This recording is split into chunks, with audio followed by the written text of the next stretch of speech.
Comme un bruit qui court, que quelque chose ne tourne pas rond. La même semaine, des syndicalistes se battent pour ne pas aller en prison et des policiers, eux, prennent le pavé lors de manifs sauvages cagoulés. Avouez qu'il y a là un petit air de monde à l'envers. Alors que les policiers font leur nuit debout et que le FN, lui, rêve de finir la nuit avec, alors que les attentats djihadistes et la peur qu'ils inspirent ont relégué au second plan les combats pour la justice sociale, beaucoup encouragent à piétiner ce qui reste de liberté publique, à accepter l'état d'exception généralisé. Pas un jour sans un nouveau signe de zémourisation croissante d'une bonne partie de la presse. Alors, pour encore une fois vous épargner les éditorialistes de cas la pensée unique, comme un bruit qui court vous emmène sur le terrain, là où ça se passe et là où ça coince. Partons à Amiens avec Antoine Chao, suivre la mobilisation de soutien aux 8 de Goodyear contre leur condamnation à la prison ferme et pour leur relax. Jusqu'à 17h sur France Inter, comme un bruit qui court, selon que vous serez puissant ou misérable, vous connaissez la fable.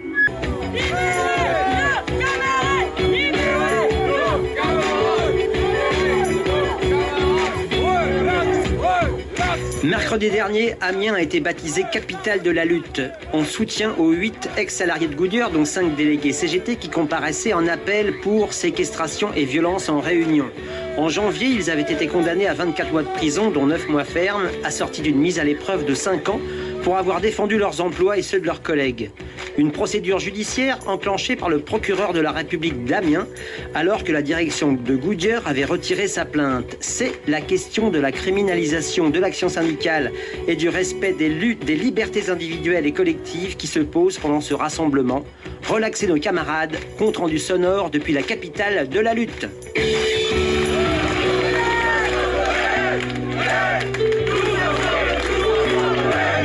Faites-moi confiance.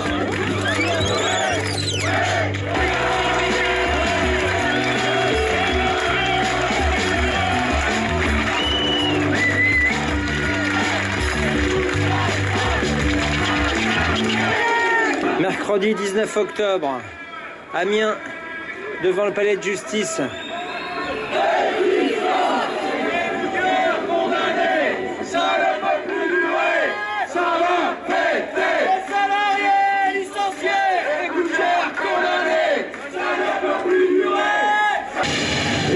Contenu revendicatif en soutien aujourd'hui aux 8 camarades des Goodyear. Alors, eh ben voilà, ça y est, on y est arrivé. Alors aujourd'hui, il n'y a pas à discuter, c'est la relax pour rien. Et demain, l'international.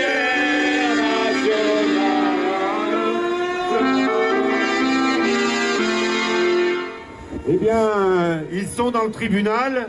Et ils savent, comme Michael l'a dit tout à l'heure avant de partir au tribunal, qu'ils ne sont pas tout seuls au tribunal. Michael a tenu à faire passer le message à ceux qui n'étaient pas arrivés quand il est intervenu. Ils savent, les 8 camarades, que vous êtes tous là, aujourd'hui, à leur côté, en solidarité, et pour gagner la relax des 8 de Goodyear. La CGT ne fait pas la loi dans ce pays.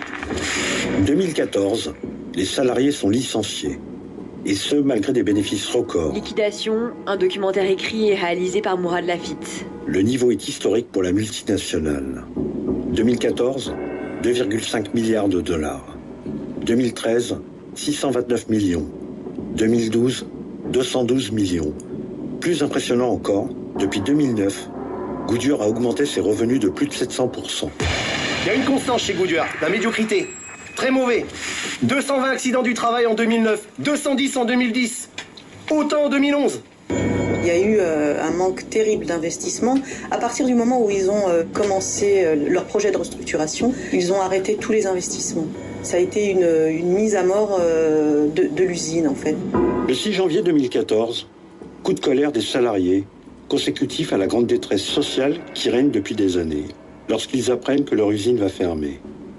Le directeur de production et le DRH du site sont retenus sans violence. Même s'il y a des provocations des 2 personnes, M. Glessier et M. Deilly, moi ce que je vous demande, pour votre intérêt, pour ce qu'on a démarré là, puisse continuer dans l'intérêt de tous, c'est qu'on ne répond pas à provocation, ils sont ici présents, parce qu'ils attendent qu'une chose, c'est le débordement. Le 24 novembre 2015, les 8 ex-Goodyear comparaissent devant le tribunal d'Amiens alors que la direction de Goodyear France et les 2 cadres ont retiré leur plainte. Le 12 janvier 2016, le tribunal correctionnel d'Amiens condamne 8 anciens salariés de l'usine à 24 mois de prison, dont 9 fermes. L'élan formidable Fyodor Rilov, l'avocat des Goodyear. De solidarité qui va bien au-delà des militants syndicaux, qui va bien au-delà des salariés. Mais cet élan formidable est lié au caractère inédit, non seulement de la peine qui a été prononcée, mais aussi de la réclamation d'une peine de prison ferme venant de l'État, venant du procureur de la République, qui représente le ministère de la Justice et qui, j'en suis absolument certain, a réclamé cette peine scandaleuse, inacceptable, sur instruction politique.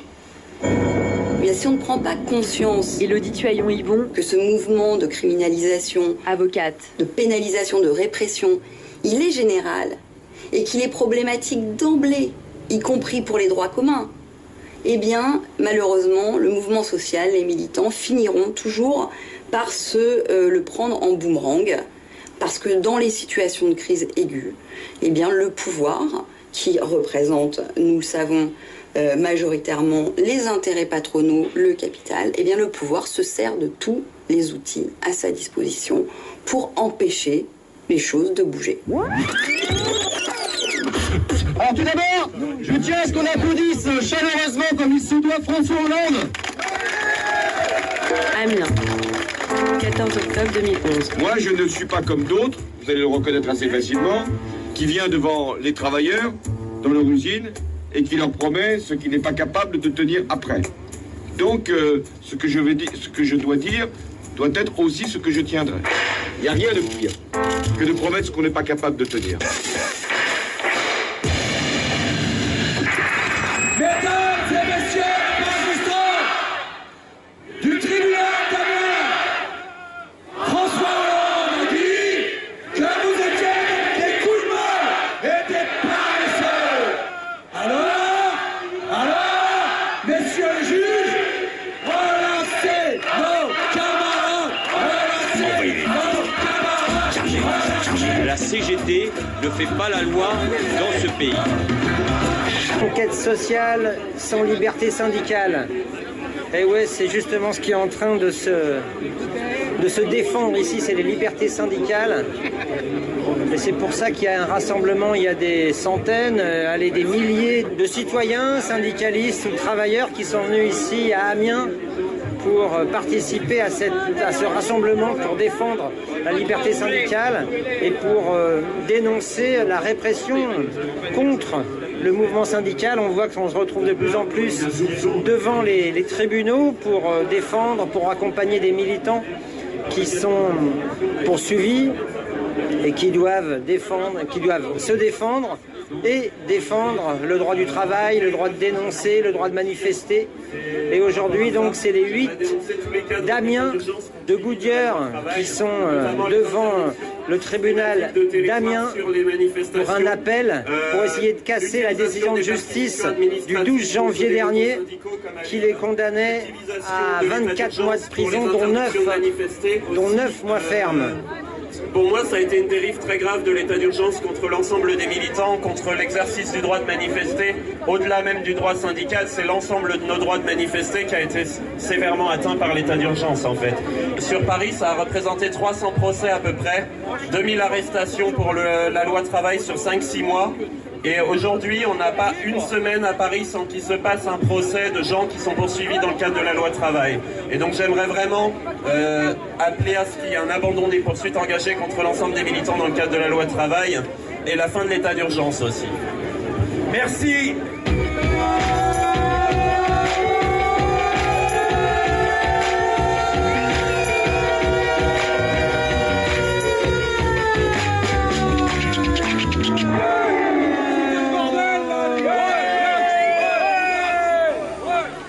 David, je m'appelle David. Alors on est au tribunal d'Amiens, là il y a les 8 qui sont en train de se défendre parce qu'ils ont essayé de défendre justement leurs emplois. Vous étiez un salarié, vous êtes un ex-salarié ouais, voilà, je suis parti des 1193 salariés qui ont été licenciés. Oui. Alors comment ça s'est passé ces licenciements et cette fermeture d'usine ? Ce qui s'est passé, c'est qu'on a engagé contre la direction une lutte qui était sur le plan juridique pendant pas mal d'années, avec quelques succès qui nous ont pas mal d'années. Ça fait quand même, depuis le début des offensives de la direction, ça a duré 5-6 ans. Sur le plan juridique, on a eu des possibilités par des vices de procédure de maintenir les emplois. Et puis on a été au bout de cette démarche-là. Et au final, au moment des négociations, pour finalement partir avec quelque chose d'un peu plus conséquent que ce qui était proposé sur le plan social, qui n'a jamais été négocié, au final, on a dû demander l'ouverture de nouvelles négociations à la direction. Et ça a abouti aux événements qu'on est en train de dérouler dans la salle aujourd'hui. Combien de licenciés alors? Je crois que c'est 1173 précisément. Et donc vous en faites partie. Oui. Et vous avez travaillé combien d'années chez Goodyear? 20 ans. Ouais.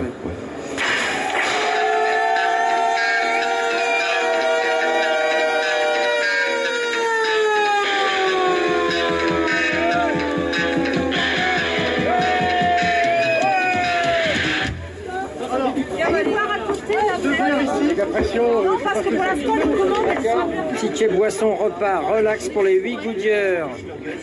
19 et 20 octobre 2016, Amiens, capitale de la lutte pour les libertés syndicales contre la loi travail. Tous les bénéfices reversés à la caisse de solidarité.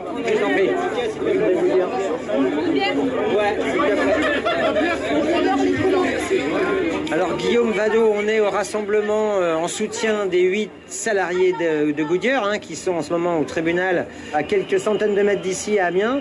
Et vous avez été aussi victime de violences policières et donc vous êtes venu témoigner de la répression contre les mouvements sociaux, contre les participants aux manifestations contre le travail. Qu'est-ce que vous êtes venu faire dans ce rassemblement?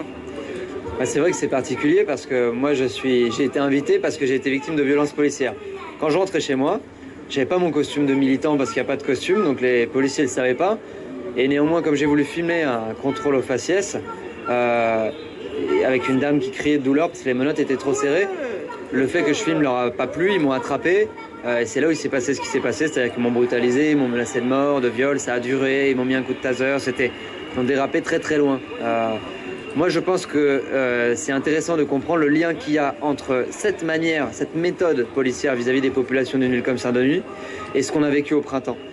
Parce que pour beaucoup, pour les habitants d'une ville comme Saint-Denis, ce qu'ils ont vu à la télé sur ce que subissaient les manifestants, c'était l'extension de pratiques de la police qu'eux subissent plus au quotidien. Et ça doit nous interpeller, y compris sur cette répression, l'état d'urgence. Comment est-ce qu'il y a une espèce de diffusion de pratiques de répression, d'encadrement des foules, de violences psychologiques aussi, qui s'étendent désormais au mouvement social de manière de plus en plus spectaculaire, cherchent à le contrer, cherchent à lui imposer de nouvelles limites, mais qui résonnent avec des violences qui sont historiquement subies aussi par les populations les plus fragiles et les populations racisées, notamment dans les banlieues, quoi. Alors ce qui surprend dans votre témoignage, Guillaume, c'est quand même les propos tenus par la police. Enfin, en tout cas, des policiers auxquels vous avez été confrontés, vous, quoi. Ça, c'est vrai que c'est étonnant quand même. C'est-à-dire qu'on a une femme noire qui n'a pas de ticket et on me dit « c'est Daesh, pourquoi tu filmes ?» Mais moi, je voudrais rappeler, je suis enseignant à Paris 1 et on a tous en tête un petit peu cette phrase de Manuel Valls, qui n'est pas un militant du Front National, mais qui est le Premier ministre du Parti Socialiste, enfin au Parti Socialiste, et qui nous avait dit « face au terrorisme, quand vous cherchez à comprendre, vous êtes déjà en train d'excuser ». Et moi, je trouve que face à un contrôle aux faciès, quand vous filmez, vous êtes déjà en train de protéger le terrorisme. On est aussi, en fait, dans une seule et même transformation de toute forme de contestation, de toute forme de discours alternatif ou tout acte qui va contre l'ordre des choses dominantes, de cette assimilation à tout ça au terrorisme, qui sert ensuite d'argument pour justifier toutes les méthodes, toutes les limites, toutes les entraves aux libertés. Et aujourd'hui, vous êtes venu aussi en solidarité avec les 8 salariés de Goodyear ? Tout à fait. Alors, c'est pas la première fois qu'on se rencontre, en fait.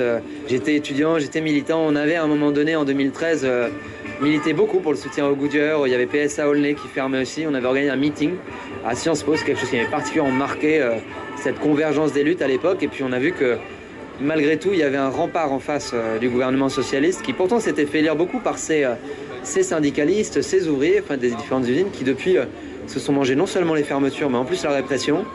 Et c'est clair que là, on est 4 ans après, ça me semble particulièrement important que 9 mois de prison ferme, ça ne passe pas, quoi. On ne peut pas avoir cette génération de combattants, syndicalistes, ouvriers, qui se retrouvent à manger 9 mois. Je faisais le lien avec les quartiers ou avec les manifestations contre la loi travail, mais nous tous, s'ils prennent 9 mois, s'ils se retrouvent 9 mois derrière les barreaux, dans quelles conditions après on continue à militer, à résister, à manifester? Non, dans des conditions différentes et particulièrement dégradées, donc on ne peut pas laisser passer ça.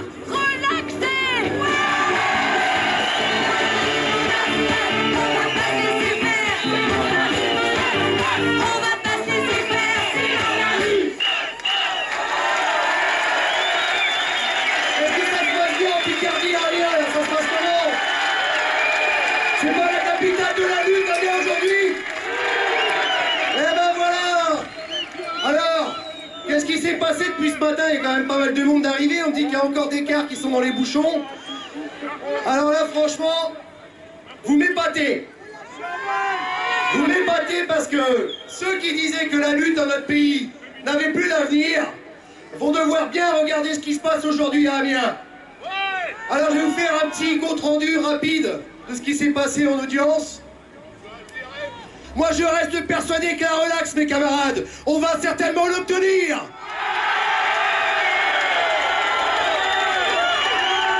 Et vous savez pourquoi on va l'obtenir? On va l'obtenir surtout parce que vous êtes présents. Parce que la lutte de classe, mes camarades, fera face à la justice de classe. Suspension d'audience au tribunal d'Amiens pour l'audience en appel des 8 de Goodyear. Et Michael Ouamin est venu prendre la parole ici sur l'espace Saint-Pierre où se déroule le rassemblement de soutien en attendant la relaxe des 8 de Goodyear. Merci, bravo et à tout à l'heure. Merci mes camarades. Et comme je le disais tout à l'heure, je vous aime.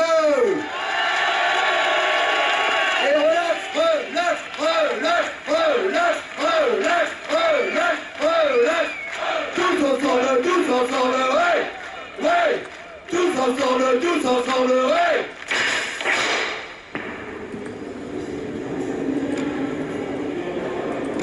Michael Mallet. J'ai 17 ans chez Goodyear, moi. J'ai toujours été militant de la CGT. Après, je suis rentré dans le syndicat. Voilà. C'est mon parcours chez Goodyear. Je suis au Pôle emploi. Il y a 700 personnes qui n'ont pas d'emploi aujourd'hui, 750. Et qu'est-ce qui se joue aujourd'hui sur cette audience en appel alors? C'est défendre la liberté syndicale? La liberté syndicale et aussi faire voir ses droits. C'est surtout faire voir les droits qui existent en France. Aujourd'hui, on ne peut pas être condamné pour des choses qu'on n'a pas faites. Donc moi, clairement, j'ai fait appel, c'est pour prouver mon innocence. Vous faites partie des 8? Oui, des 8. Mais moi, je ne suis pas venu chercher du sursis. Hein. Je suis venu chercher une relaxe complète. Me dédouaner de tout, en fait. Ce qui est très important pour l'avenir. Parce que dans le parcours professionnel, c'est un petit peu compliqué avec de la prison ferme, même du sursis. Par rapport au B2, par rapport à plein de choses. Et vous comptez faire quoi maintenant après? J'ai l'ambition d'être artisan taxi. Donc aujourd'hui, je suis bloqué depuis la condamnation. Parce qu'il faut le B2 vierge en fait. Donc si le casier judiciaire? Oui, le B2 vierge, automatiquement, il faut qu'il soit vierge. C'est pour ça qu'aujourd'hui, je ne peux pas m'engager dans cette voie. Donc j'attendais avec impatience le deuxième jugement. Je pense qu'aujourd'hui, le plus facile pour moi, c'est de travailler pour moi. Pour retrouver du travail dans la Somme, ça sera très compliqué. Le nom déjà marqué dans le courrier, dans tous les journaux, hein, les quotidiens d'ici, ça reste compliqué. En plus, avoir sur le CV la Goodyear et avoir l'étiquette CGT, c'est pas de bon augure. C'est quand même une condamnation qui est inédite en France. Hein, de la prison ferme aujourd'hui, c'était jamais arrivé. Sur des syndicalistes. Et pas que des syndicalistes, hein, parce que sur les 8, il y a quand même 3 personnes qui sont pas élues. Donc on peut quand même se poser la question de se dire, il y a une répression quand même aujourd'hui en France. Sur les mouvements sociaux. En fait, concrètement aujourd'hui, c'est de plus en plus difficile de se battre pour son entreprise. Même au niveau des jugements, nous on a gagné tout pendant des années et du jour au lendemain, on a tout perdu. Tous les jugements, pourtant avec beaucoup plus de preuves. Donc il y a une stratégie aussi qui est mise à mal par le gouvernement aujourd'hui, sur un gouvernement socialiste, qui n'empêche pas les fermetures d'entreprises en France.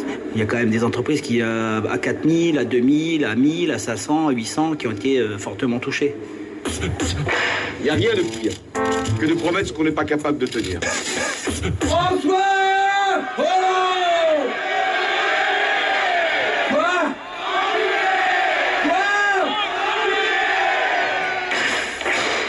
Moi, c'est Jean-François Candal, moi. 34 ans chez Goodyear. 34 ans, et puis un merci, au revoir, coup de pied dans le cul à la fin, quoi. Alors, on est devant le tribunal. Il y a encore du monde devant. Là, une délégation de gens qui sont venus vous soutenir.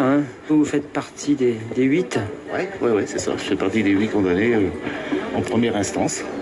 Et là, on vient d'entendre l'avocat général qui vient d'abaisser légèrement la peine, c'est-à-dire qu'il ne demande plus de la prison ferme. Il n'y aura plus de 9 mois ferme, mais 24 mois avec sursis.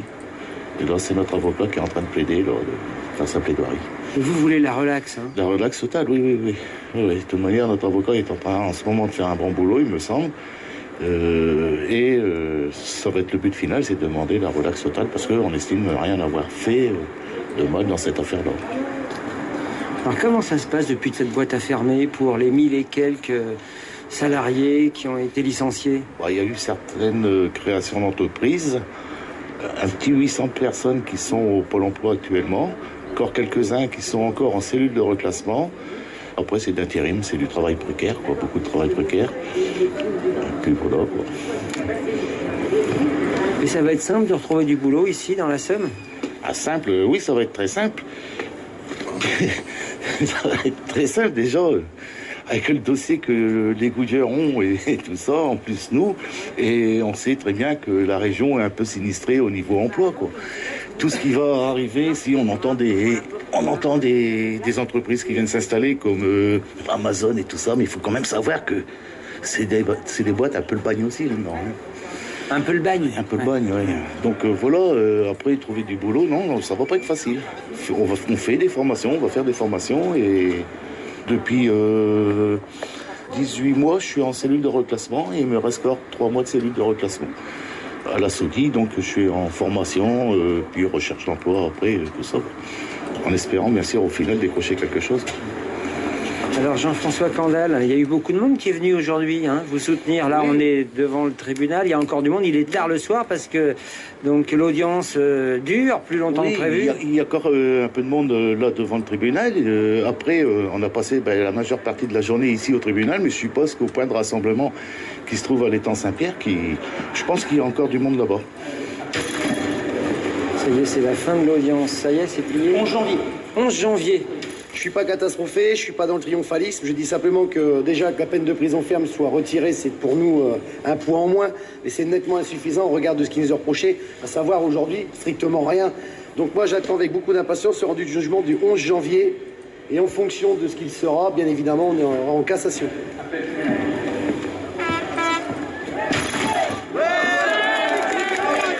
Allez, on y va, Saint-Pierre, tout le monde comme ça, je coupe là. Reynald, Jurek, comment ça s'est passé cette audience là? On vient de sortir du tribunal, là on va retrouver les camarades qui sont venus vous soutenir. Les nombreux camarades qui sont venus nous soutenir, effectivement. Comment ça s'est passé?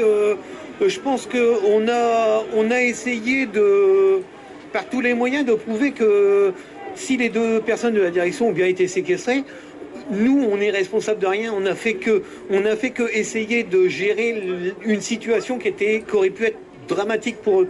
D'ailleurs, ce qui est un petit peu bizarre dans l'affaire, c'est que nos 2 dirigeants reconnaissent que la CGT a joué un rôle prépondérant pour leur santé parce que il y avait vraiment des gens qui étaient très excités dans la salle. Donc, mais j'ai l'impression que le procureur n'a pas entendu ou n'a pas voulu comprendre parce que, nous retirait un petit peu de prison ferme, mais pour nous mettre 24 mois de prison avec sursis, aujourd'hui, j'ai pas l'impression d'avoir gagné grand-chose, honnêtement. Donc, je ne sais pas comment ça va être accueilli. Je pense que le fait de retirer la prison ferme, ça nous enlève un poids quand même sur les épaules.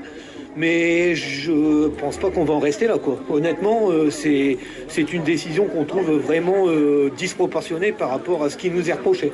Et vous avez passé combien d'années à Goodyear, Reynald? Moi, j'ai 25 ans d'ancienneté chez Goodyear. Donc, en gros, j'avais fait toute ma carrière de travailleur chez Goodyear. Donc, Aujourd'hui, en plus, à part savoir faire un petit peu dans le pneumatique, mon niveau scolaire n'a pas progressé parce que j'étais dans un poste où on n'avait pas besoin de me faire de formation. Aujourd'hui, je repars de zéro, quoi, en gros. Et vous faisiez quoi alors? J'étais constructeur, c'est-à-dire que j'assemblais deux produits que je passais à un de mes collègues qui en assemblait un autre avant de le faire cuire. Donc j'étais un travail de manutention, vraiment ce qu'il y a de plus con à faire, quoi, malheureusement. Aujourd'hui, vous savez que le jour où il y a eu la fermeture de l'usine Goodyear à Amiens Nord, l'action Goodyear a pris 12%. Donc c'est 12% c'est 12% pour ceux qui ont des actions, etc. dans le groupe 1. C'est pas pour les pauvres ouvriers, donc l'argent pour l'argent. Vous n'aviez pas d'action chez Goodyear? Ah non, j'étais pas. Non, nous on avait juste un travail où on leur faisait gagner de l'argent et ça nous permettait de vivre. C'est tout ce qu'on demandait. C'est tout ce qu'on demandait. Le truc, c'est que Goodyear était une usine assez familiale. Moi, quand j'ai perdu mon emploi, mon frère a perdu le sien, mais j'ai un deuxième frère qui a perdu son emploi aussi. Donc, je veux dire, nous, c'est toute la famille qui est complètement à la rue. J'ai encore une gamine qui fait des études et j'aurais quand même bien voulu pouvoir subvenir à... Enfin, je pense que je suis son père. Je pense qu'elle mériterait de pouvoir poursuivre ses études, mais effectivement, je ne sais pas si... J'ose espérer pour elle qu'elle pourra les finir, quoi.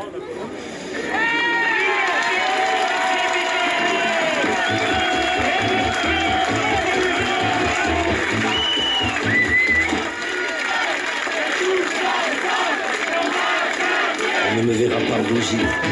Au moment où j'invoque nos fêtes, j'en ai gardé l'urgence de dire 3 cicatrices et un rire bête. Hey, combattant, ça je vivais.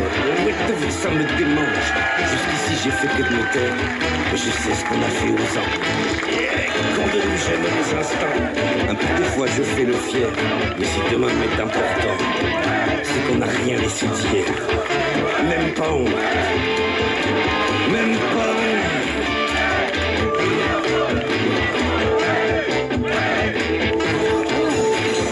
Salut les camarades! On en est enfin sorti. On aura le rendu de jugement le 11 janvier 2017 à Amiens. Ne dites pas où. À Amiens, je viens de vous dire. Bon, cela étant, ça nous laisse un petit peu de temps quand même pour préparer le bis repetita d'aujourd'hui, pour que vous veniez chercher avec nous le jugement le 11 janvier. On peut aujourd'hui aisément penser que le 11 janvier 2017, on obtiendra une relaxe totale et définitive. Bisous les potos, bisous, bisous, bisous, bisous, regardez.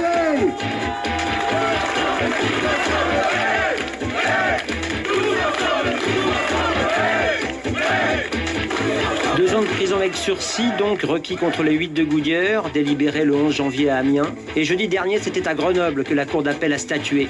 Le recours des ex-salariés d'Ecopla qui voulaient reprendre en coopérative la fabrication de barquettes en aluminium a été jugé irrecevable.